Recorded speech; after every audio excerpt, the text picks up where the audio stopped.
I bought this notebook to unfuck my life. I've watched a lot of videos about the benefits of journaling, like stopping doom scrolling and improving mental health. But to be honest, journaling seems time consuming and impractical. So I'm curious to see how far this notebook can take me over the next 30 days. And is it really gonna fix my life? The reason why I'm doing this is because it feels like I'm like procrastinating all the time. Like my room is messy. I'm not doing anything I want to be doing. I don't really feel like myself. So I went and bought this notebook, which by the way was expensive, like £15. But I just reminded myself that I would have spent that money on something useless anyways, so.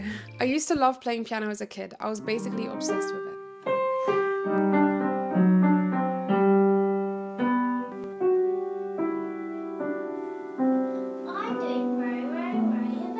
But as I got older, I stopped playing it as much, and now I barely get time to. So I hope this notebook will help me stop just thinking about the things I want to do, but actually do them.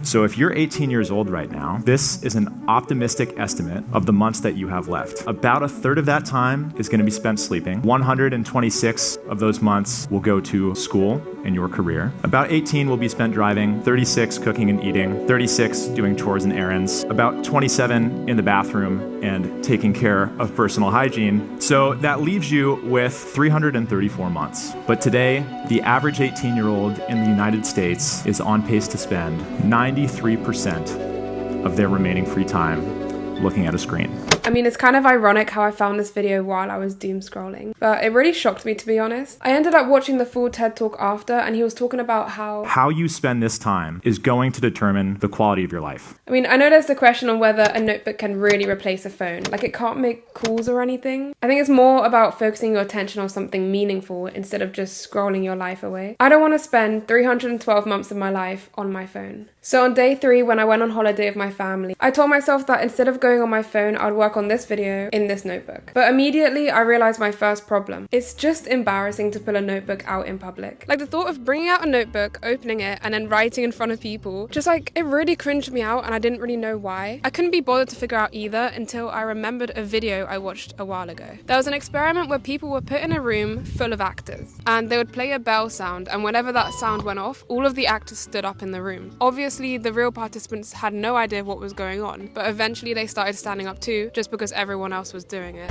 After just 3 beeps, and without knowing why she's doing it, this woman is now conforming perfectly to the group. And the whole point of it was to show how people copy others' behaviors just to fit in, even if they don't know why. Usually on trains or buses, like, people use their phones or they talk to people. It just felt a bit weird to pull out a notebook when no one does that. But why do I prefer writing in the notebook than on the notes app on my phone?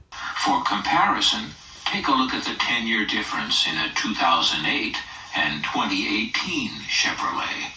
Excuse me while I yawn.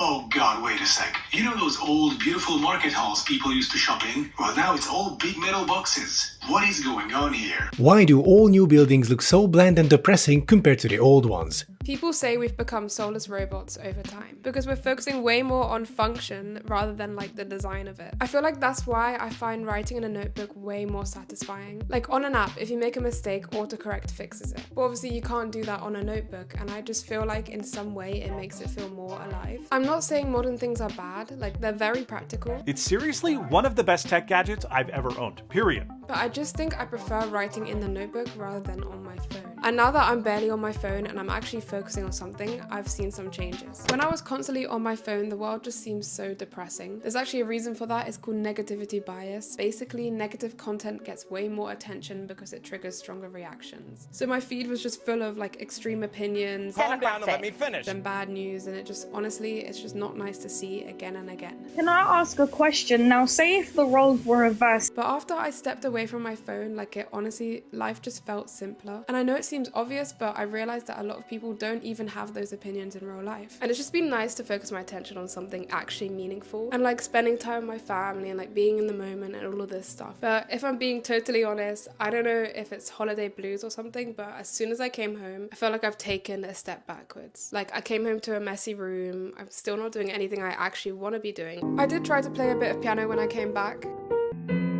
but I just kept failing, so I kind of just stopped trying. I honestly thought about stopping this video because it kind of seemed a bit pointless. Like, I just thought, how is a notebook gonna help me get back on track? But basically, I've realized that I've just like jumped straight into this without an actual plan. I haven't sat down and thought about what do I actually want to do and how do I start doing it. So people always ask, what can I do instead of going on my phone? And honestly, when I started this challenge, I thought just writing in a notebook would be enough. But realistically, I'm not gonna spend every single day just writing in my notebook. My goal for this video was to stop procrastinating. And to stop procrastinating, you kind of need to plan, and I have not done that at all. Shouldn't it be me? She's not interested. She doesn't care. So this is my 2-step plan. It's nothing special. I think everyone does this, but I don't know. So step 1 is blurt. Basically, you just like write down anything you can think of, like anything that's on your mind, just get it all on the piece of paper. So I want to start playing the piano more, and I want to stop going on my phone as much. But once you've got it written down and you know everything you want to do, it's all out your head, then we move on to step 2, which is plan. Basically, plan is just kind of like sorting out everything here into a schedule, like just having a step-by-step, how am I going to actually start doing this? So what I did is I started like putting it into like a weekly schedule and like, you know, thinking how many times a week do I want to do this, and then I just put it down in like a calendar type thing. I'm not expecting to stick to it perfectly. Like, I don't want to be so strict because these are things I enjoy, but I just want to be to the point where I'm kind of consistent, and I feel like making a schedule, it helps me like force myself to do it, if that makes sense. And now that I have a plan and I actually stuck to it, I finally feel myself again. Like, I'm doing everything I wanted to be doing. Like, I'm playing piano, like I'm making flowers, like I made my mum flowers for her birthday. I don't know, I just feel like before I was so not like myself, and I'm finally being consistent with like this video. I always underestimate how much a plan and a schedule can help me. I just have this healthy balance right now. Do I think you need to be consistent with a journal? Honestly, no. There were days where I was like perfectly fine, not writing in my notebook or anything, just like doing the things I wanted to be doing. I think I saw this notebook more as like something to help me instead of like I have to keep going back to it, which I found worked way more for me. But if I'm honest, there's one thing that helped me this whole time, and it was honestly not going on my phone. I think that made like a massive difference. Like, my first video actually was me quitting for 2 weeks, which I had never done before, but I learned a lot from it. And if you are interested in not wasting those 312 months of your life, then go check out that video as well.